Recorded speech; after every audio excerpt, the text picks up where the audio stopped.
Shalom, perkenalkan nama saya Andreas William Sombing. Saya akan menjelaskan apa yang saya ingat dalam pertemuan kedua pada mata kuliah Sistem Informasi Manajemen. Yang pertama, data. Data adalah data merujuk pada fakta-fakta baik berupa angka-angka, teks, dokumen, gambar, dan bagan. Dan selanjutnya informasi. Informasi adalah data yang telah diambil kembali dan diolah atau digunakan untuk memberi dukungan keterangan bagi mengambil keputusan. Yang selanjutnya sistem sebagai kumpulan dari elemen-elemen yang berinteraksi untuk mencapai suatu tujuan tertentu. Pendekatan sistem yang lebih menekankan pada prosedur mendefinisikan sistem sebagai suatu jaringan kerja dari prosedur yang saling berhubungan dan berkaitan. Makna dari prosedur sendiri yaitu urutan yang tepat dari tahapan-tahapan instruksi yang merangkan what, yaitu apa yang harus dikerjakan, who, siapa yang mengerjakan, when, kapan dikerjakan, dan how, bagaimana mengerjakannya. Sistem ada dibagi dua, yaitu sistem terbuka dan sistem tertutup. Sistem tertutup berupa masukan, proses, dan keluaran. Sedangkan sistem terbuka yaitu masukan, proses, dan keluaran. Sedangkan sistem tertutup yaitu mekanisme pengendalian baik mau langsung ke masukan atau ke keluaran, dan di tengah-tengahnya ada proses. Elemen sistem berbasis komputer yang digunakan yaitu perangkat lunak atau software, perangkat keras atau hardware, manusia sebagai brainware yaitu yang sumber daya manusia. Yang keempat, sistem basis data.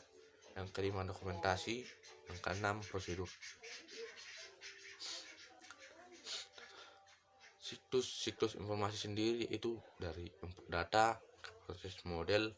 Di proses model ada yang namanya database, kemudian output atau informasi, penerima, keputusan tindakan, hasil tindakan, data, dan kembali lagi ke input, dan itu diulang-ulang. Kualitas informasi yaitu akurat, itu harus tepat waktu, harus on time, dan relevan, yaitu mempunyai makna. Sistem informasi itu harus memiliki 3, yaitu competence, auditability, dan reliability. Nilai informasi dari sistem informasi adalah suatu sistem di dalam suatu organisasi yang mempertemukan kebutuhan pengolahan transaksi harian, mendukung operasi bersifat manajerial dan kegiatan strategi dari suatu organisasi, dan menyediakan pihak luar tertentu dengan laporan-laporan yang diperlukan.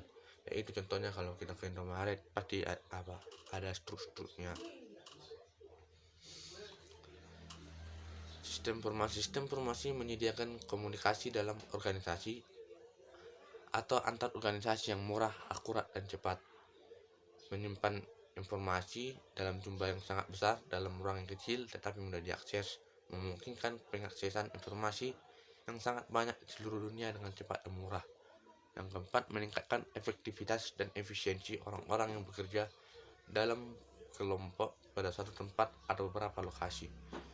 Selanjutnya, dari fungsi sistem informasi yaitu menyajikan informasi dengan jelas yang menggugah pikiran manusia, mengotomatiskan proses-proses bisnis yang semi otomatis dan tugas-tugas yang dikerjakan secara manual, mempercepat pengertian dan penyuntingan, pembiayaan yang lebih murah daripada mengerjakan secara manual. Jadi dapat disimpulkan suatu sistem informasi manajemen adalah kumpulan dari interaksi sistem-sistem informasi yang menyediakan informasi baik untuk kebutuhan manajerial maupun kebutuhan operasi. Demikian yang dapat saya sampaikan. Terima kasih. Shalom.